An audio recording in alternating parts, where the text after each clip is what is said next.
আপন বড় মামার মেয়েকে আমার ছোট যা বানিয়ে নিয়ে আসছি। এই সিদ্ধান্তটা নিতে হয়েছে আমার মামাতো বোনের কারণে। আমার যখন বিয়ে হয়েছিল তখন ও ইন্টার সেকেন্ড ইয়ারে পড়ে, তখন আমার সাথে ও আমার শ্বশুর বাড়িতে আসে। নতুন বউয়ের সাথে তো ছোট ছোট মেয়েরা বা ছোট বোনেরা থাকলে তাহলে আসে। আমিও তো এরকম আমার মামাতো বোনকে নিয়ে আসছিলাম প্রথমবার। আমি যখন আমার শ্বশুর বাড়িতে সাথে আমার ছোট বোনের সাথে ছিল, এই দুইটা মেয়ে আমার সাথে এসেছিল। আমার একটা দেবর ছিল, বিয়ের উপযুক্তই ছিল।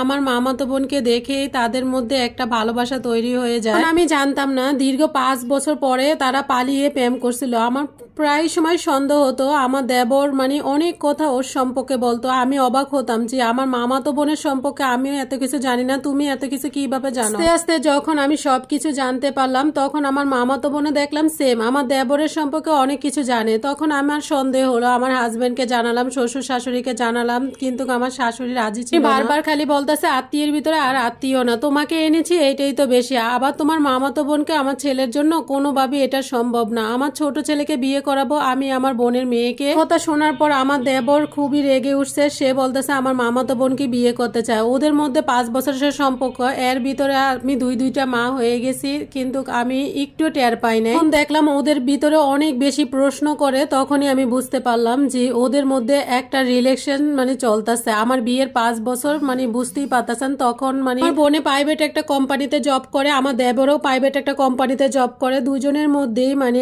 আমাদের বিয়ের সময় থেকে প্রেম শুরু হয়েছে। তো দুজন নাকি প্রতিজ্ঞা করেছে দুজনের তো না হয়ে বিয়ে করবে না। অথচ কিছুই জানতাম না। এদিকে আমার শাশুড়ি একদম রাজি না। শাশুড়ির একটাই আবদার, মানে তিনি তার বোনের মেয়েকে তার ছেলের বউ করে আনবে। আমি করেছি মানে মহা বিপদে। এদিকে শাশুড়ির দিকে তাকালে আমার বোনকে ভুলে যেতে হবে, আর বোনের দিকে তাকালে শাশুড়িকে ভুলে যেতে হবে। সবকিছু আমি একসাথে নিতে পারতেছিলাম না। তখন আমি স্বামীকে শ্বশুরকে মানে বলেছিলাম কি করা উচিত, তবে আমি কি করব। মানে সংসারের জন্য আমি অনেক কষ্ট করেছি। ছোট থেকে আমি আমার বাবার বাড়িতে অনেক কষ্ট করে বড় হয়েছি, সংসারে হাল ধরেছিলাম। মানে আমার মা সবসময় অসুস্থ কারণে ছোটবেলায় সব দায়িত্ব মানে সবকিছু আমার কাছে, কাজকর্ম সবকিছু আমার করতে হতো।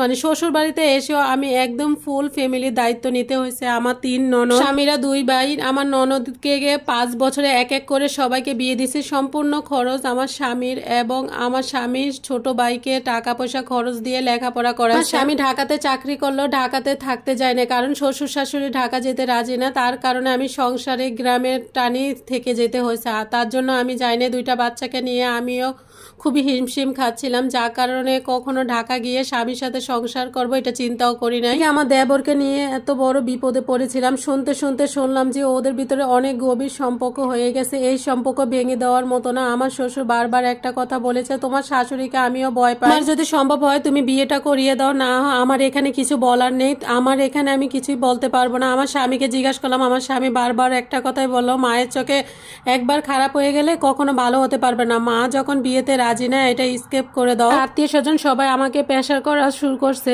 ওদের ভিতরে 5 বছরের সম্পর্ক, এই 5 বছরে ওদের ভিতরে হয়তো ভালো মন্দ সবকিছু সম্পর্ক গভীর হয়ে গেছে। এখন আমি কিভাবে আমার শাশুড়িকে বুঝাবো? তারপরে আমার শাশুড়িকে উঠতে বসতে আমাকে অনেক কঠোর কথা বলেছে। তোমার বোনের এত সাহস হয় কিভাবে? এতটুকু একটা মেয়ে আমাদের বাড়িতে এসেছে, তখন থেকে আমার ছেলের পিছনে লেগেছে, কিন্তু আমি তো বুঝাতে পারছি না যে আমার বোন না, ওনার ছেলেও তার পিছনে লেগেছে। যাই হোক, সবকিছু মিলিয়ে আমার শাশুড়ি কান্নাকাটি করে তারপর মানে সম্পর্কগুলাও জোড়াতালি দিয়ে একদিন হুট করে আমরা সকলে গিয়ে বিয়েটা পড়িয়ে দিলাম। তখন থেকে আমার জীবনে যন্ত্রণা শুরু হলো। তো আমার ছোট বোন আমার মনে করিয়ে দেয় আঙ্গুল দিয়ে যে এই বিয়েতে আমি রাজি ছিলাম না। আমার শাশুড়ি যদি জায়ের সাথে মানে আমার মামাতো বোনের সাথে খারাপ ব্যবহার করে, আমার মামাতো বোন আমার সাথে রেগে যায়। সবকিছু মিলিয়ে আমি একদম বিতিষ্ঠান মিতে আমার কাছে আমি এত দোষী হলাম। আসলে কি এই বিয়েটা আমি আদৌ চেয়েছিলাম? কেউ কি আমাকে জিজ্ঞাসা করছিল? আমি কখনো চাই নাই আমার বোন আমার শ্বশুর বাড়িতে এসে আমার সংসারে এসে নাক গলানো। মামাতো বোনই এসে নাক গলানো শুরু করছে। এদিকে আমার মামি কিছুতে কিছু হলে আমাকে ফোন দিয়ে রাগারাগি ধমকাধমকি, কেন তার মেয়েকে আমরা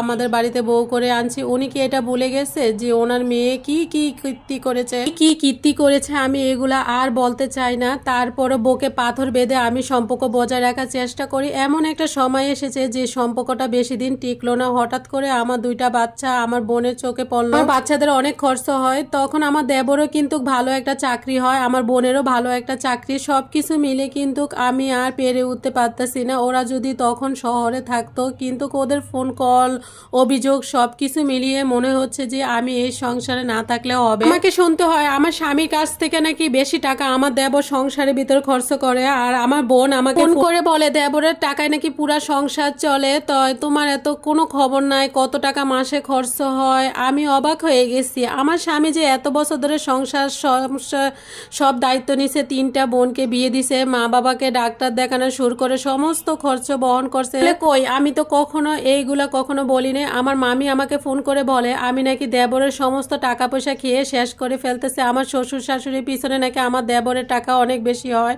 তাদের মেয়ের জামাই হিসাবে তারা নাকি কোনো কিছুই পায় না আমার দেবরের কাছ থেকে। আমি অবাক হলাম, আমি বারবার বললাম মামি আপনারা কি মানুষ নাকি অন্য কিছু? আপনার মেয়েকে তো তারা এবারই বউ করতে চায় না। আমি হাতে পায়ে ধরে আমার শাশুড়ির কাছে কান্নাকাটি করে আপনার মেয়েকে এই বাড়ি বউ করে আনলাম, আর আপনারা উঠে পড়ে লেগেছেন আমার ভাত এই বাড়ি থেকে উঠানোর জন্য। স্বামী তখন আমাকে সান্ত্বনা দেওয়া বা শুরু করলো, তোমার যদি ভালো না লাগে তুমি বাড়ি ছেড়ে চলে আসো, মা বাবাকে রেখে মা বাবার জায়গায় রেখে চলে আসো, মা বাবা দেখার দায়িত্ব তোমার একার না, তো আরো বউ আছে। যখন এই কথা বলেছে তখন আমি শ্বশুর শাশুড়িকে রেখে আসতে পারি না। এত অভিযোগ এত অপমান আমি আর মেনে নিতে পারতেছিলাম না। একটা সময় শ্বশুর শাশুড়ির সাথে রাগ করে চলে গেছিলাম। এইটার জন্য গিয়েছিলাম যে আমি আমার যা একবার এসে 1 মাসের মতো ছিল বাড়িতে, তখন আমার যা আমার প্রতি অনেক অভিযোগ করেছিল। শ্বশুর শাশুড়ি তার পক্ষ নিয়ে আমাকে বকাবকি করেছে। আমি জানি আমার শ্বশুর হয়তো বা রাগের মাথায় আমাকে বলেছিল, কিন্তু আমার শাশুড়ি সিরিয়াস ভাবে বলেছিল। আমার শাশুড়ি বলার একটা কারণ আছে, কারণ শাশুড়ি তো আমাকে পছন্দ করে। জায়গায় আমার বোনকে সে কিভাবে পছন্দ করবে? তো আমি সেই জায়গায় এত বছর তাদের জন্য করে গেছি শুধুমাত্র মন রক্ষা করতে, কিন্তু সেই মনটা আমি জয় করতে পারলাম না। আমার বোন বলেছে সে নাকি আর এই বাড়িতে আসবে না যদি আলাদা না হয়, বাতিল সব আলাদা করে দিতে হবে। এখন মোটামুটি আমার মা বাবার বাপের বাড়ির সম্পর্ক এখন আর ভালো নেই, কারণ আমার মামি মা খালাদের সাথে সম্পর্ক নষ্ট করে দিয়েছে। এদিকে আমার মামাতো বোনও আমার সাথে সমস্ত সম্পর্ক নষ্ট করে দিয়েছে। এখন আমি বুঝতে পারছি সেদিন যদি আমি নেকা কান্না যদি না বলতাম এই বাড়ির বউ সে কখনো হতে পারতো না। একটা ছেলে মানুষ চাইলে অন্য একটা সুন্দরী মেয়েকে বিয়ে করে ভুলে যেত। আমি বারবার তাদেরকে কঠিন ভাবে বলেছিলাম আমার মামাতো বোনকে ঠকানো মানে আমাকে ঠকানো, কোনোভাবে আমার মামাতো বোনকে ঠকানো যাবে না। একটা সময় কিন্তু আমার দেবরও বলেছিল থাক বাদ দাও, মা যেহেতু রাজি না তাহলে আমি এখানে বিয়ে করব না, কিন্তু আমার ইজ্জতের ব্যাপার, আমার বোনের ইজ্জতের ব্যাপার, তার কারণে আমি তাদের গলায় পাড়া দিয়ে ধরতে গেলে আমি বিয়ে করাইছিলাম। সে এসে সবকিছু বদল করে দিল। কি অদ্ভুত তাই না? আমার 2টা বাচ্চা নাকি সবকিছু খরচ করে দেওয়া, অথচ সকাল থেকে রাত পর্যন্ত আমার জামাই সব কাজ করে যায়। সেগুলো তো আমি কখনোই হিসাব করি না, কখনোই খরচের হিসাব করি না। তাহলে 2 দিন না হতে আমার বোন কিভাবে আমার হাড়ি আলাদা করে দিত? একটা সময় বাবার বাড়ি থেকে ফিরে গিয়ে সত্যি সত্যি হাড়ি আলাদা করে দিল।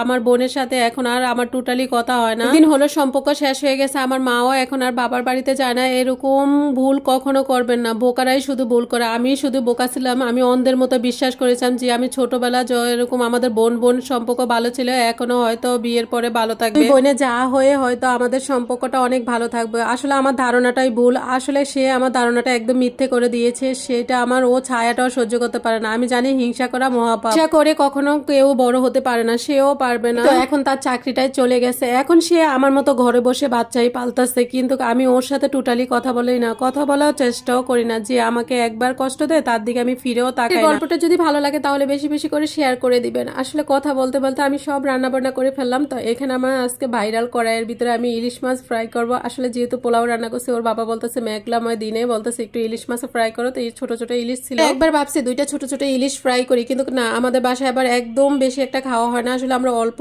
পরিমাণ খাবার খাই, মানে যাই বাসার ভিতরে রান্না করি ভালো মন্দ একটু, যেহেতু গরু মাংস রান্না করছি তার জন্য একটা ইলিশ মাছ ছোট ছোট করে কেটে এটাই ফ্রাই করে নিলাম কড়া করে। ইলিশ মাছ ফ্রাই করছি, আর যেহেতু বাসায় গ্যাস নেই কুকারের ভিতরে ঢাল রান্না করছি, এখন ডালটাকেও বাগার দিয়ে দিব। তার সাথে পোলাও রান্না করলাম। গরু মাংসটা কিন্তু আজকে অনেক বেশি মজা হয়েছিল। আসলে সকালে ঘুম থেকে উঠে যদি রান্নাটা শুরু করে দেন তাহলে দিনে দেখা গেছে একটু সময় পাওয়া যায়। আপনারা যদি এরকম সুন্দর সুন্দর গল্প পাঠাতে চান আমাকে অবশ্যই ইনবক্সে কেউ পাঠাবেন, তাহলে আমি সুন্দর করে গল্পটা যতটুকু সম্ভব সুন্দর করে উপস্থাপনা করব। তো এদিকে আমি যাই হোক ডালটা বাগার দিয়ে নিলাম, বাগার দেওয়া হয়ে গেছে। তারপরে এখন রান্না বান্না শেষ। তো এখন দুপুরে লাঞ্চ করবো সবাই মিলে। আরাফাতকে খাইয়ে গোসল করে নামাজ পড়ে ফ্রেশ হয়ে তো ওর বাবাকে আমি একসাথে বসে খাবার খাবো। আসলে আমি একটু ভিডিও করার জন্য ইলিশ মাছটা পুরাটা ফ্রাই করে মানে একসাথে করে নিলাম। আজকের ব্লগটা এই পর্যন্ত, সবাই অনেক অনেক বেশি ভালো থাকবেন। যদি ভিডিওটা ভালো লাগে বেশি বেশি করে শেয়ার করে দিবেন। আল্লাহ হাফেজ।